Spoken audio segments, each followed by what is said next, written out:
So hello guys, so again sa mga hindi nakakilala sa akin, so ako nga pala si Marlon Ubaldo. So isa to sa mga vlog na ginawa ko kasi mahilig ako sa gadget.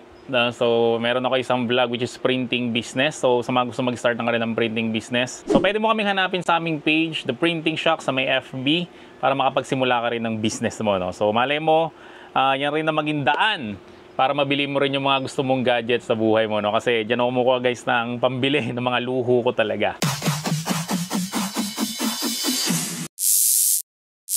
So, dito sa may vlog na to, ang pag-uusapan natin is about sa mga gaming handheld na PC base. Tatlo to na pag-uusapan natin kasi nagkameron ako ng Steam Deck na OLED. Nagkameron ako ng Lenovo Legion Go and syempre nagkameron ako ng latest nga ngayon which is itong ROG Ally X. So wala tayong unboxing video dito na gaganapin. So ang review na to guys is point of view ko at experience ko guys sa mga gadget na ginamit ko. No? Kasi may mga reviewer tayo dyan na nag-unbox sila tapos nire-review nila. Tapos after nilang i-review, tinatago na nila and mag-move on na sila. No? So ito guys is mula sa may own experience ko dito sa may tatlong handheld na to. So dito guys sasabihin ko sa inyo yung mga magagandang experience ko at syempre yung mga pangit na experience ko sa tatlong handheld na to. So unahin na natin guys yung una kong binili sa tatlo which is yung Lenovo na Legion Go. So actually guys, dalawang Legion Go yung binili ko. Kasi yung una, yun nga, nagamit ko siya, tapos binenta ko, sa na-miss ko, so bumili ulit ako ng bago. So sa Lenovo Legion Go guys, ang advantage ito, dun sa may dalawa is yung kanyang screen size. Kasi guys, ang screen size nga is 8.8 inches. Laban dun sa may Steam Deck guys na 7.4 inches. And dun sa may ROG Ally X na 7 inches. So, ang Legion Go guys is malaki talaga yung screen niya. And pangalawa sa maganda sa kanya guys is modular siya. So, kung nakahawak na yan ng Nintendo Switch, diba naaalis yung dalawang controller nun. So, pwede mong gamitin guys yung controller na naka-tabletop nga lang yung Lenovo Legion Go mo. So, kung mahilig ka sa mas malalaking screen, maganda guys piliin mo is Legion Go. Pero ito naman guys yung pangit sa may Legion Go. Unang-una guys is yung battery life. Based on my experience, ang battery life ng Legion Go ko is matagal na yung 30 minutes kapag ka AAA games yung lalaruin mo. So ganun lang siya guys, kadaling malobat. So actually guys, nabenta ko na yung pangalawang Legion Go ko. Kaya wala akong hawak na Legion Go ngayon.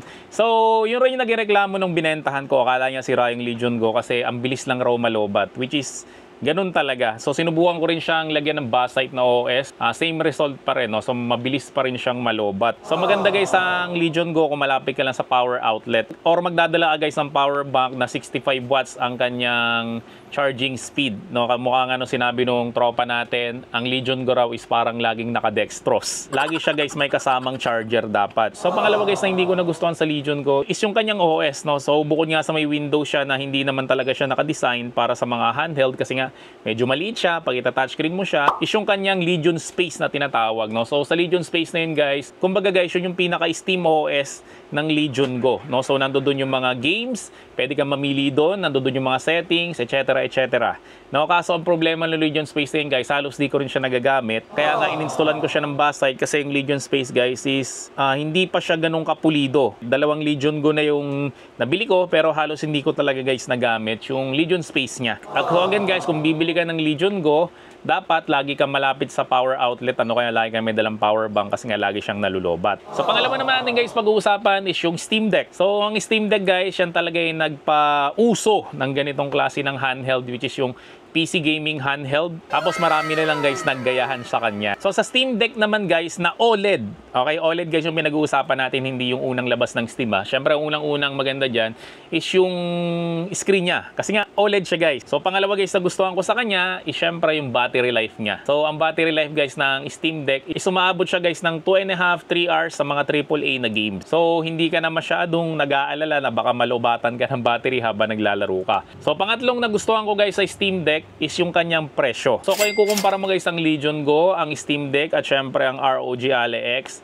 ang Steam Deck OLED ang pinakamura. Pero kapag ka sa second hand market, alam ko Legion Go na yung pinakamura sa mga gaming handheld. Pag sa second hand pero sa brand new guys, mas mura pa rin ang Steam Deck na OLED. So pangatlo guys na gustuhan ko sa kanya is syempre yung Steam OS. So ang Steam OS guys, yan yung pinaka-interface ng Steam Deck na pinagmamalaki nga nila. Kaya nga ngayon yung mga bagong labas like Lenovo Legion Go S, meron na siya ngayon na Steam OS na version. So kapag ka naka-Steam OS ka guys, no, hindi na siya powered ng Windows na kung nakagamit na kayo ng Nintendo Switch is ganun lang ka-easy yung interface niya. So ang gagawin mo guys, kung meron meron ka mga Steam games, is pwede mo siyang i-download kaagad doon sa may Steam Deck mo, tapos malalaro mo na siya kaagad, no? Hindi ka mukha guys na kapag ka naka Windows OS, is kailangan mo pa siyang i-install kapag ka hindi galing doon sa may Steam yung games mo. So ang pangit naman guys sa may Steam Deck, syempre unang-una is underpowered na siya.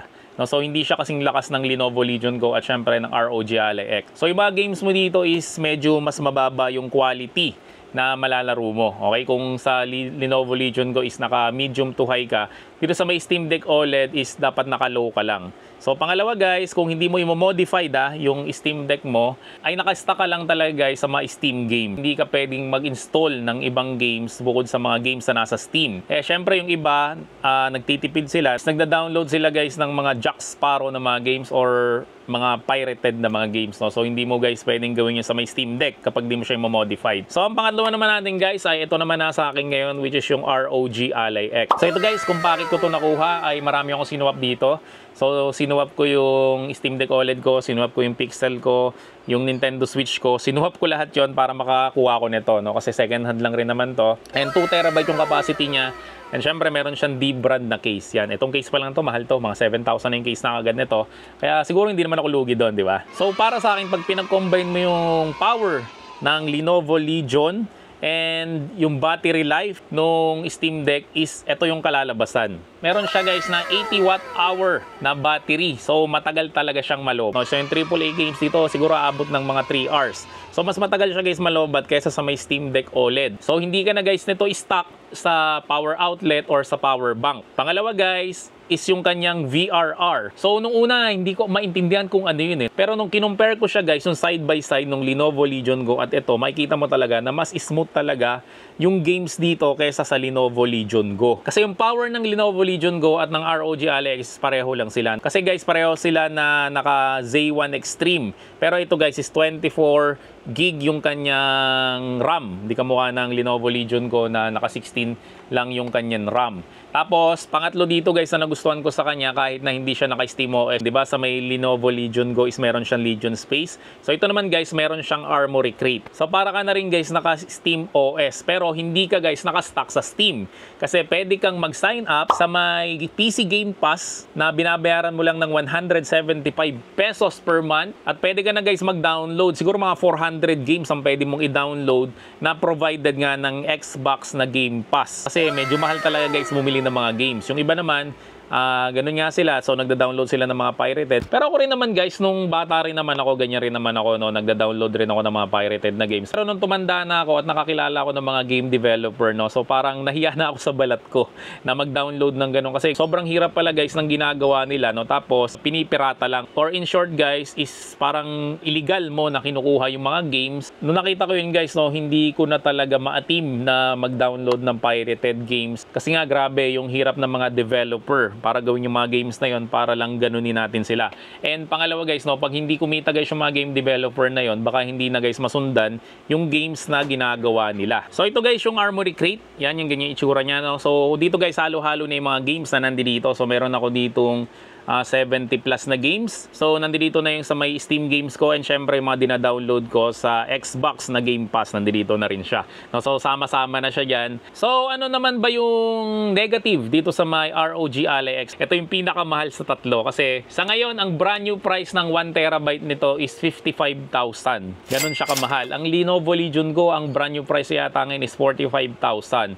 Then, ang Steam Deck OLED yata is mga 35 to 38,000. No? So, ang laki ng price difference nito dun sa may Lenovo Legion Go and dun sa may Steam Deck OLED. Pero nung meron akong Lenovo Legion Go at nag-iisip nga ako kung mag-upgrade ba ako sa ROG Ally X, na pareho lang naman sila ng power nga nung kanilang processor. Tapos, ang mag-upgrade lang doon is yung battery life. Iniisip ko na worth it ba yon or magdadala lang ako ng power bank. So, nung una guys, iniisip ko na magdala lang siguro ako ng power bank. Pero guys, nung nasubukan ko na tong ROG Ally X, yung kinagandahan guys ng hindi ka natatakot na bigla na lang malulobat yung device mo na kamukha nga sa may Lenovo Legion Go is talagang malaking tulong, lalong-lalo na sa mga gamer on the go. Kasi ito, madalas tong dinadala to ng anak ko, tapos marami na siyang games na natapos dito. So again guys, kung gusto mo nang matagal malobat, pwede lahat ng klase ng game, Steam Deck na games, yung mga Xbox Game Pass, at meron ka naman budget guys, no? Ito na guys yung piliin mo kaagad, ROG Ally X. Pero kung maliit yung budget mo guys, no, pwede mo guys bilhin yung Steam Deck OLED. Yung Lenovo Legion Go guys, hindi ko siya talaga masyadong recommended dahil nga sa kanyang battery life. Pero kung malapit ka nga sa may plug, and okay lang sa'yo magdala ng power bank lagi, at gusto mo guys ng mas malaking screen, piliin mo guys is yung Lenovo Legion Go. So, kung iraranking natin sila guys, ang pinaka maganda para sa akin is itong ROG Ally X. Pangalawa guys na maganda sa akin is yung Steam Deck OLED. And pangatlo guys para sa akin is yung Lenovo Legion Go.